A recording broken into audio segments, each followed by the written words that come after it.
안녕하세요. 김비트의 코인생존입니다. 데일리 영상 시작합니다.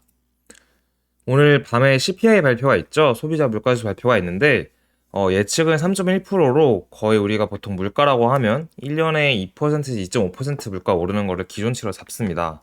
물론 전년도 대비이기 때문에 전년도에 이제 7월 달에 물가가 피크였어서 이번에는 좀 상대적으로 낮게 나오는 감이 없잖아 있는데 어쨌든 지속적으로 물가가 좀 잡혀가는 추세로 보여지고 있다는 거 데이터로 그게 중요한 것 같고 대부분 3.1%를 많이 예측하고 있는데 가장 잘 맞춘 건 노무라가 제일 잘 맞췄던 것 같아요. 노무라는 이거 예측치보다 조금 더 낮게 0.1% 낮게 생각하고 있으니까 아마 이 수치랑 똑같이 나오거나 조금 낮게 나오면 시장에게는 시장이 반응을 어떻게 할지 모르겠지만 좋다라고 해석하는 게 맞습니다. 자, 이거는 드레키 멜러라는 사람인데요. 개인적으로 제가 좀 존경하는 인물 중에 한 명이기도 합니다. 드레키 멜러는 1년 넘게 지속된 페드의 공격적인 금리 인상과 잔존하는 인플레이션 때문에 리세션, 그러니까 경기 침체가 오고 있다고 언급을 했고 이대로는 하드 랜딩, 그러니까 경기 침체가 오면 두 가지인데 소프트 랜딩과 하드 랜딩인데 하드 랜딩은 경제가 빡세게 확 안 좋아졌다가 좀 오른쪽으로 횡보하다가 이렇게 L자 형태로 오는 거고 소프트 랜딩은 L자보다는 살짝 기울기가 있는 V자로 경기 침체가 온다고 보면 좋을 것 같아요. 근데 약간 빡세게 경기 침체가 올 것 같다 이렇게 얘기하고 있고 우리의 중심 케이스는 더 많이 떨어질 부분이 남아있다라는 얘기를 하면서 페드가 금융위기 이후에 완화적인 통화정책으로 인해 주식과 부동산 그리고 다른 섹터에 자산 버블을 일으켰고 이거는 이제 저희 채널에서 얘기를 했던 것 같아요.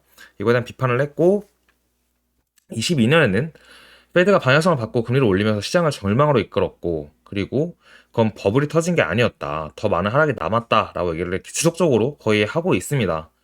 근데 이제 병든 상업부동산 시장을 얘기를 했고 이건 미국 얘기죠. 그리고 오피스 섹터가 제일 큰 문제일 거다. 신용경색 또한 오고 있다고 말했으며 신용경색이 진짜 무서운 거예요. 약간 위에 부동산, 상업부동산과 오피스는 회사, 법인들에 대한 이야기면 신용경색은 거의 모든 개인들에 해당할 수 있는 얘기이기 때문에 되게 무서운 거죠.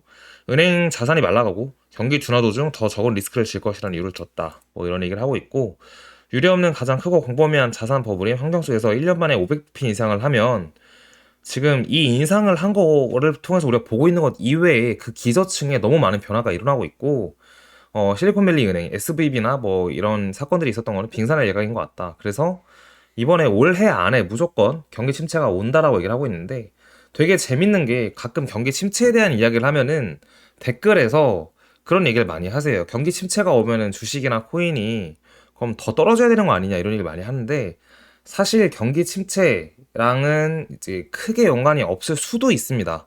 물론 아예 연관이 없을 수는 없는데 무슨 말이냐면 보통은 지금의 경기가 우리가 22년 12월보다 안 좋은 거는 우리나라를 포함해서 대부분의 모든 나라들이 그러한 상황인데 심지어 이 영상을 보시는 많은 분들이 공감을 하고 있을 거예요, 이 말에. 22년 12월보다 지금 23년 7월이 조금 더 내가 느끼기에 경기가 안 좋은 것 같다. 라고 아마 대부분 느낄 거예요. 왜냐면 금리도 더 많이 올랐고 뭐 여러 가지 그동안에 쌓여온 경기가 안 좋아지는 걸 느꼈기 때문이죠. 체감했기 때문에. 근데 아이러니하게 주식과 비트코인의 저점은 이제 22년 12월이 저점이었죠. 지금까지로 봤을 때는.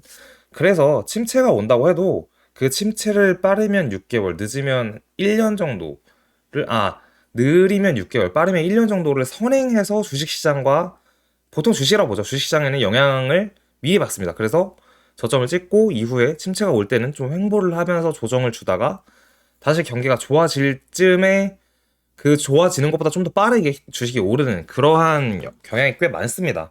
그거를 좀 참고하셨으면 좋겠어요. 그래서 보면은 마침 달러 인덱스인데요. 달러 인덱스도 100선 위에서 지속적으로 있었는데 지금 이 아래로 깨질 것 같다라는 얘기를 하고 있고 지금도 아까 방금 달러 차트를 봤는데 안 좋은 건 사실입니다. 근데 달러가 약세여야 역사적으로 봤을 때 주식시장과 비트코인 시장에는 매우 좋았습니다. 그러니까 우리가 비트코인이라는 거를 트레이딩을 거의 많은 사람들이 저 포함해서 빨리 했다고 하면 우리나라는 17년도부터 할 것 같은데 달러 인덱스 수치로 봤을 때는 88에서 98 사이였습니다, 항상. 근데 이번에 금리 인상을 빡세게 하면서 달러가 강세를 보였고 거의 116까지 올라갔었는데 90부터 엄청나게 많이 오른 거거든요. 근데 이제 다시 100 아래로 떨어지고 있다. 떨어지려고 한다. 100 아래로 떨어져야 우리가 겪었던 시장에서는 거의 정상이라고 하기 좀 애매하지만 평균치로 보는 게 맞고, 지금 110 위에서 계속 있었던 거는 비정상 혹은 평균치에서 많이 웃도는 달러의 강세 상황이었다라고 해석하는 게 좋을 것 같아요. 그래서 뭐 이렇게 저렇게 얘기를 하고 있고, 자비스랩스에서 얘기한 거에 의하면 어쨌든 조만간 이 달러 인덱스가 다시 100 이하로 떨어질 거다. 자, 그럼 무슨 말이냐? 주식시장이랑 비트코인에는 당장 달러 때문에 오르진 않겠지만 어쨌든 범주가 우리가 익히 알고 있는 범주에 들어왔으니 올라갈 초석을 달러의 약세로 인해서 깔아주고 있다. 그래서 우상향을 하거나 뭐 앞으로 거시적으로 봤을 때는 좀 길게 봤을 때 올라갈 가능성이 높다라고 해석하는 게 좋아요. 뱅가드는 최근 5억 6천만 달러 상당의 비트코인 채굴 주식을 매입했다. 이 자산이 전 세계를 장악할 것이라는 것에 그 어느 때보다 분명해지고 있다. 자, 뱅가드는 그럼 무슨 회사냐? 뱅가드는 ETF 및 뮤추얼 펀드의 총 순자산 작년 38조 달러인데, 뱅가드 보면 6.6T로 나와 있죠. 근데 얼마 전에 현물 ETF를 이제 제시한 그, 이제 자산 운용 회사에서 제일 큰 블랙락을 보면 블랙락이 9.8T인가 했던 것 같아요. 그러니까 거기는 이제 완전 공모 펀드고 여기는 뮤추얼에서 약간 내용은 다른데 규모가 말도 안 되게 둘 다 큰 건 맞습니다. 근데 어쨌든 한쪽에서는 ETF 현물을 준비해서 넣었고 신청을, 한쪽에서는 이제 그게 될지 안 될지 사실 우리는 모르잖아요. 모르는 상황에서 비트코인 채굴하는 회사의 주식을 매입했다. 이렇게나 많이 의미가 있다고 보였습니다. 그런 와중에 브라질 중앙은행이 곧 ERC20 기반, 그러니까 이더리움 기반의 디지털 통화를 출시한대요. 이게 뭐 CBDC라서 스마트 계약에는 사용자 자금을 자유롭게 이동하고 소각하고 동결할 수 있는 논리가 포함되어 있다라고 합니다. 되게 CBDC가 ERC20에서 이게 통화가로 나온다는 거는 어떻게 보면 이제 정부나 아니면 기관이나 또 우리 같은 개인들이 이런 이더리움이라는 프로젝트와 함께 일을 보이지 않게 한다는 게 재밌는 것 같아요. 보통은 정부가 회사랑 일을 하려면 MOU를 맺어서 같이 수익을 쉐어한다든지 지원을 한다든지 규제적인 측면에서 좀 이점을 준다든지 이렇게 일을 하게 되는데, ERC20은 오픈소스라서 허락받지 않고 그냥 우리 니네 거 따다가 쓸게 이런 말도 필요가 없습니다. 그냥 갖다 쓰면 돼요. 그러면 이더리움 기반으로 토큰이 나오는 거예요.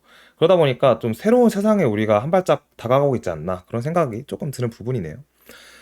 자, 코인베이스 주식은 코인이죠, 티커가. 코인은 SEC가 공격 시간을 정한 날 이후 92% 상승했다. SEC가 자꾸 이렇게 저렇게 공격한 이 저점부터 2배나 주식이 거의 올랐다는 건데, 이 박스권에서 코인베이스 주식이 놀았고 사실 코인베이스 주식이 오르면은 비트도 따라 오를 거라는 생각이 있습니다. 근데 어쨌든 코인베이스 주식이 오르고 있다는 거는 되게 의미가 있고, 사실 주식회사는 앞으로의 영업이익이 나오네요, 뒤에. ETF 승인에 대한 내부자가 알고 있는 것처럼 거래하고 있다. 뭐, 이게 무슨 말이냐면 결국 주식회사의 주가가 오른다는 거는 결국은 회사 안에서 일을 하는 사람들은 사람이기 때문에 어떠한 정보나 소스가 그 안에서 흐를 수밖에 없어요. 모든 회사의 그 말단 직원까지 내용을 다 공유할 수는 없겠지만 사실은 그렇잖아요. 정보의 비대칭성이 언제나 존재하고 그거에 따라서 주가가 오르고 내리고 하는 게 되게 기본적인 어떤 주식시장의 흐름이니까. 근데 보면은 그래서 ETF가 약간 현물이 되려고 하는 거 아니냐. 그래서 그 정보가 돌아서 코인베이스의 주식인 코인이 오르는 게 아니냐. 이제 이런 얘기를 하는데 어느 정도 일리가 있다고 생각이 듭니다.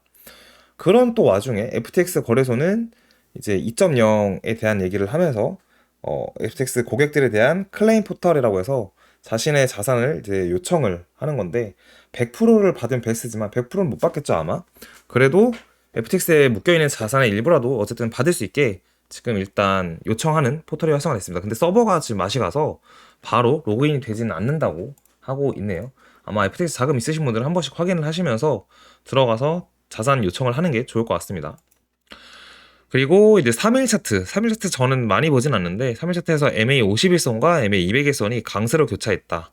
이제 15년에 있었고 11년도에 있었던 일이고 19년도 여기서 있었죠. 그리고 20년도에 있었고 이제 23년도에 강세 교차가 일어나고 있다라는 건데, 어쨌든 지난 4번을 통해서 100%의 확률로 이후에 반등장이든 아니면 불장이든 19년도 같은 경우에는 잠깐 반등장이었고 20년도 같은 경우는 불장으로 이어졌고 15년도도 불장, 11년도도 불장 이렇게 이어졌는데 100%의 확률을 보여줬기 때문에 앞으로도 약간 반등장이든 불장이든 어쨌든 오르는 게 확정 아니냐, 이제 이렇게 차트를 통해서 볼 수 있습니다. 자, 그리고 CME 갭이 항상 채워진다라는 얘기인데 CME 갭을 얘기를 사실 저희 채널에서 몇 번 얘기했지만 크게 의미부여를 하지 않는다라고 얘기를 몇 번 드렸어요.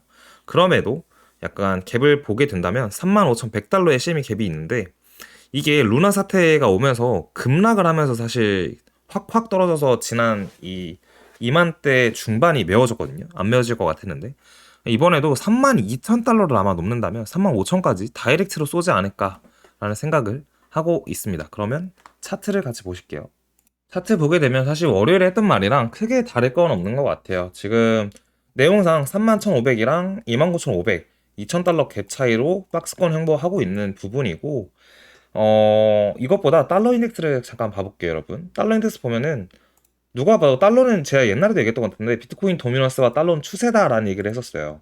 달러의 상승 추세를 타면은 이런 식으로 상승이 여기까지 하게 됐고 하락 추세다라고 보면은 지금 하락을 하고 있는 추세에 반등 줘서 다시 올라가나 싶었지만 결국은 전에 직전 고점 뚫지 못하고 떨어지는 걸 보면 완벽히 하락 추세인 것 같습니다. 근데 저점이 100포인트 정도에서 지금 박스권을 그릴 수도 있는데 어쨌든 이 이하로 뚫리게 되면은 정말 달러가 약세로 가는 지름길로 갑니다.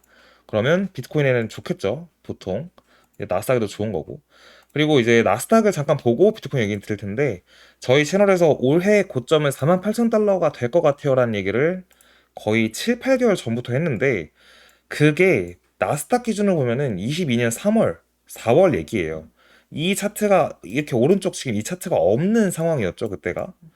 거의 22년 이제 11월, 12월이니까 이때 얘기했던 게 여기였던 거예요. 근데 딱 여기까지 지금 와서 지속적으로 횡보하고 있어요. 저항 맞으면서 15,000대 중반에서 비트로 보면은 사실 차트적으로 한번 봤을 때는 3월, 4월이 어디냐라고 하면은 딱 여기에요. 이게 48,000에 48,500이에요. 그래서 보고 있는 거고 아직까지 나스닥이 선행했고 비트가 따라갈 수 있다라는 생각은 하고 있는 부분입니다.